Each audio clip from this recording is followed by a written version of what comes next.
Let me tell you something, Mr. Sullivan. Do you care to know why I'm in this chair with you all? I mean, why I earn the big bucks? Yes. I'm here for one reason and one reason alone. I'm here to guess what the music might do a week, a month, a year from now. That's it. Nothing more. I'm standing here tonight. I'm afraid that I don't hear a thing. Just silence. Welcome to YBR Capital. This is going to be a fantastic conversation episode. We're going to talk about the Phoenix market. Again, YBR Capital is invested in the Phoenix market in multifamily and single family assets. Full disclosure, we can leverage real estate to get our investors double-digit return. That's our thing. So I was doing the analysis for Phoenix market for this year, if it makes sense for us to invest or for us to hold back. What's the deal with Phoenix?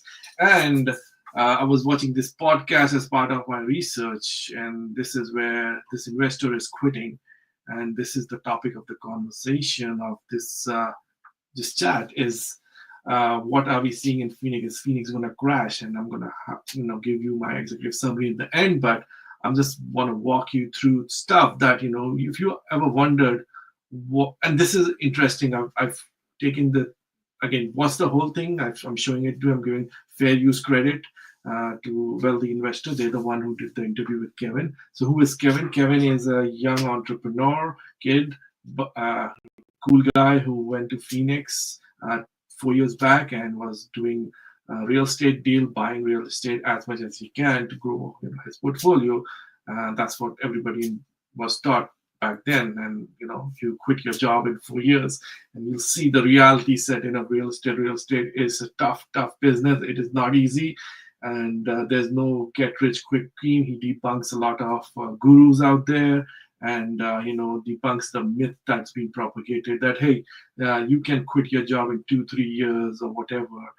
Using real estate and leverage and all that. So Kevin is getting out ahead.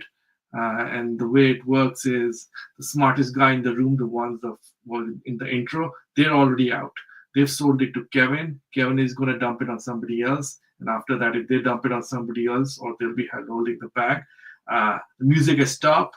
Phoenix is crashing, and we are starting to see the early signs. And this is what we were taught in our private equity investment banking jobs that we were in, how to see the far leading signs. So that's how you can forecast the future better. Everybody gets to look at the case journal. Everybody gets to look at the news. Once it's in there, once it's on Wall Street Journal, then it means that it's stale news. Everybody, all the profit, all the smart money is already gone. They've taken that profit. So this is how you know when the market is going to crash. In Phoenix, definitely, I am so convinced now. But let's watch this, and then let's have some conversations, and I'll give you my Phoenix market. That's a good amount. Yeah. Okay, but why are you quitting real estate? I think. Well, okay, I wasn't prepared for this question, but I think I'm just not making enough money. Ooh. I really don't think I'm making enough money for the work that I'm putting in, and I don't necessarily call it quitting just yet, but I got to figure out what direction I need to take, because I look at, okay, so like, obviously, you're talking about like you were making 30-40 grand before you got into real estate. Yeah. And then I'm like, yeah, in a year. Yeah. And then I'm like, okay, well, my first year in real estate, I think I made like 20 grand, and then the second year in real estate, I almost cleared 6 figures, and then third, fourth, and going into fifth year, like the last 2 years, I've cleared 6 figures easily, And I'm like, I don't know, I just don't know what else to. Number one is kind of repetitive. Oh yeah. Right, like you're kind of doing So what we learn is he's been doing this for 5 years in Phoenix, and he's not making enough money. Again, first year is tough, and if you're trying to replace $40,000 in rental income from the rental income, that's $800 or whatever that comes out to. I don't know, 2,000. Yeah, so you need $2,000 basically, and rental income to replace $40,000 salary. So that is doable. But we're talking about like let's say $100,000 salary. That is really tough. And what we're trying to understand is what this guy was up to. So he's quitting real estate. He realizes you don't make enough money. Real estate is not passive. So he debunked one myth for you. It's not passive, but he's doing wholesale and rental. And we're going to focus on his rental side because that's what he's actually going to quit. Wholesaling business depends on the market and cold calling, but let's focus on the next part. So it's getting juicier and juicier. All right, YouTube, you can do it. A lot of it, that's just my real estate wholesale business. Oh, that's your wholesale business. Yeah. What about your rentals? Well, I actually, and that's another thing is I actually got bought out on all my rentals. So you sold all your rentals. I sold all my rentals. Why? Because number one, my partner wanted to buy me out. So so all the rentals that I bought is subject to seller finance. And then I own 50% of it for bringing the deal to the table, and then also raising the money for it. And then I had a partner who did all the management, like with midterm rentals, short-term rentals. And then she just got married, and she was like, "Well, what would it look like if my husband were also to be part of it?" And then we weren't really like paying ourselves that much. Mm-hmm. Like, to be totally transparent, we only paid ourselves $2,500 for the entire 14 months of our partnership. Total? Yeah, or a month? $2,500 total, 14 months. It's a couple $100 a month, if that. Jeez. And it's not because we weren't making money, but because we were just bought. So we see that he's selling off his rental. He's dumping it all on his partner, and the partner is basically taking away the risk from him. But now it actually makes sense. Like, you were wondering where these investors are getting these money from. These young guys you see, and they're like buying left and right. So two things he dropped on you. One was a seller financing, and second was they're not even doing long-term rental. They're trying to leverage up using short-term rental and medium-term rental to make the numbers work. So for those who don't know what seller financing is, it's like an advanced creative financing technique where, let's say I'm the seller and I have a building which is valued at $500,000 5 years back. And this guy comes to me and be like, "Hey, Sid, I don't have the credit, the job history, or the money to get a loan.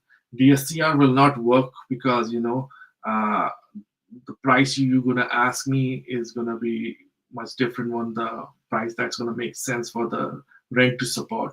So why don't we do this? I am so gung-ho about the Phoenix market that I am thinking it's going to keep on going 20% up year on year.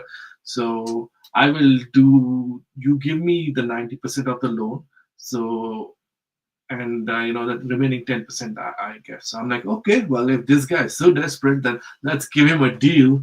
And of course, I'm since I'm an advanced investor, I know how to screw this guy over. So what I will do is be like, "Hey, okay, Kevin, but the price I'm willing to sell it to you with seller financing is $700,000, not $500 market value."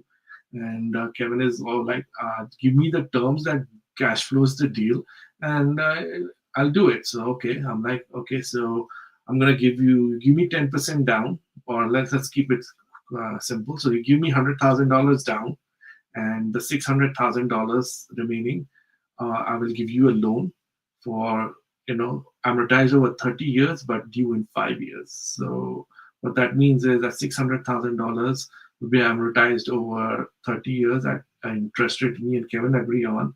And since I have a loan, let's say I bought the property for $400,000 and I have a $300,000 loan with Bank of America, and it's charging me 4%, like, I am covered with whatever Kevin agrees. So Kevin's like, "Okay, you know what? Give me a 2% loan interest and amortize over 30 years, and I will give you back the balloon payment in 5 years." So I will get the interest and principal pay down for first 5 years, and from the $600,000, and then at the end of 5 years, he's gonna give me, let's say he paid down $50,000 in principal, and he's gonna give me $550,000. So I get over $180,000 in cash flow from the amortization, and I get, so let's say if it's $3,000 a month that he has to pay me, he has to generate rent for that property, which is more than $300,000 for $3,000 a month for him to break even. Forget about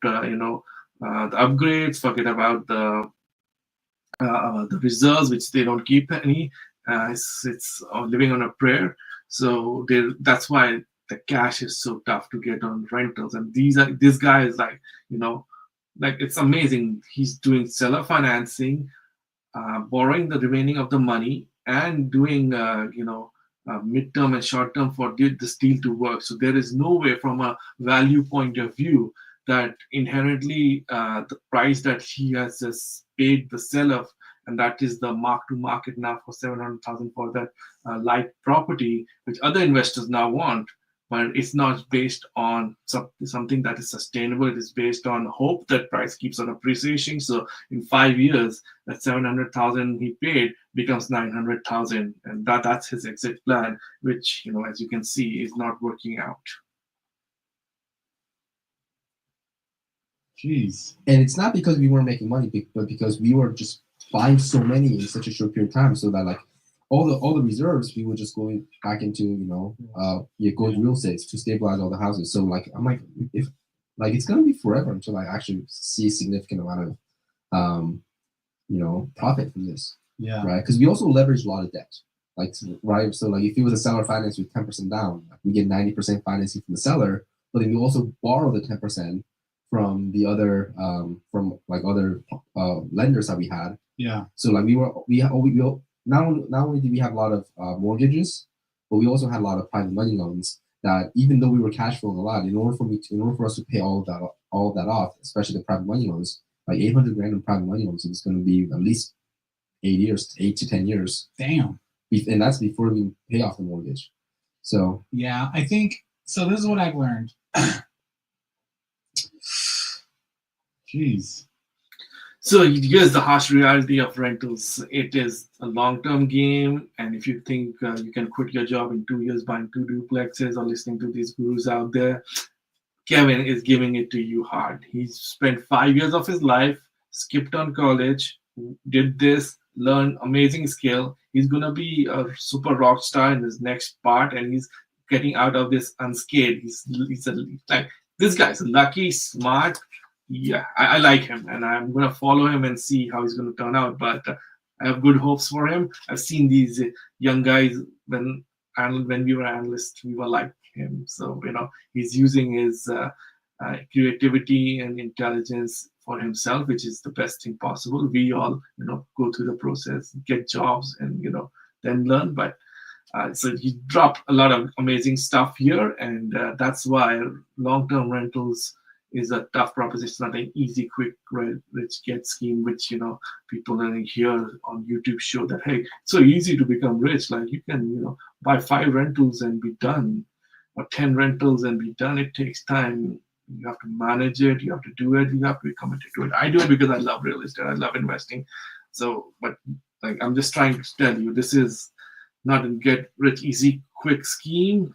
Go buy Bitcoin. You have better luck with that, but you have to be committed to the process, and it takes time. So let's finish it off, and then let's chat on the Phoenix market crash.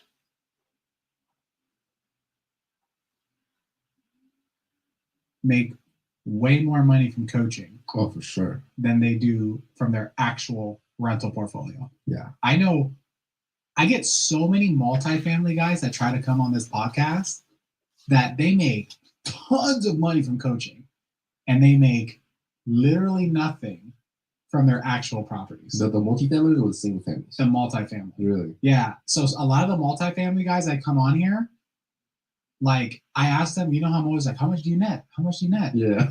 They don't answer, or they say they don't know. Yeah. Only a couple say nothing. I think Brandon Turner was one of the only ones who's like, dude, like, I make $1 billion. He has like $1 billion rental portfolio. He makes nothing from his rentals. I found out that the hard way, I guess. Yeah. You should have been watching this podcast. You would have been like, hey, like, why are these guys? No, I would figure it out myself. Yeah. What a great guy. What a great attitude. I love him. So yes, so this is it. He found the hard way. And I am showing you people are finding things the hard way. So hopefully this was something entertaining and knowledgeable that you guys found. And now you see, I have the forward-looking indicators that I needed, the touch point on the ground to make an assessment if Phoenix is a good market or not. For 2025, I am calling for a crash in Phoenix, and it's going to be at least 10% year-on-year decline in prices. The rents are going to go down, maybe 5 to 8%. The drivers or the tailwinds are condo or multifamily, 20,000 apartments, drop there. Investors like them, they're quitting the market, so there's going to be downward pressure on that, and inventory is going to come. They're going to sell out all the negative rentals that they have now if they cannot do short term and there's not enough demand. And this is assuming that GDP is going to be positive. There's like even a little headwind on that GDP side, that's going to exacerbate the situation. And once the ball starts rolling, people are going to be like, I'm going to cut my losses. And once that happens, inventory keeps building. So inventory is going to keep go up. Definitely a buyer's market, but not something I will recommend because you don't know what is out there. Because this is like you're just seeing signs. Like last time it was more on the consumer side and the banks got hit. This time it's more on the investor side. And this time the investors are leveraging other investors and private money and private equity. So it's going to be a hit over there. And then they might cause some issue with the banks. But the banks are, pretty solid. So this might be investors suffering and a lot. So it's if you're in Phoenix market and you can get out now, because there's only one trajectory that's happening, and that is gonna be on the downside for 2025. So that's what I have for now, and I think it's gonna be interesting, and you guys can hold me accountable for my analysis and for my.